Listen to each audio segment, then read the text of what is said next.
নিদারুণ সত্যি এটাই যে যারা অল্পতে সন্তুষ্ট হয়, জীবনে ছোট ছোট ইচ্ছে নিয়ে খুশি হয়, তারা সেই অল্পটুকুই পায় না। তাদের ছোট ছোট প্রত্যাশা কখনো পূর্ণই হয় না, কারণ কারোর চোখে সেগুলো গুরুত্বই পায় না। ইচ্ছেগুলো ছোট বলে সকলেরই নজর পড়ে না। কেন? ইচ্ছেগুলো ছোট বলে কি কোনো তার দাম নেই? তাই জীবনের প্রত্যাশা রাখা শিখতে হয়,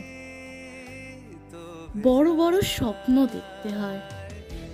শুধু বড় বড় স্বপ্ন নয়, তার সেই স্বপ্নগুলোকে সত্যি করার জন্য নিজেকেই এগিয়ে যেতে হয়।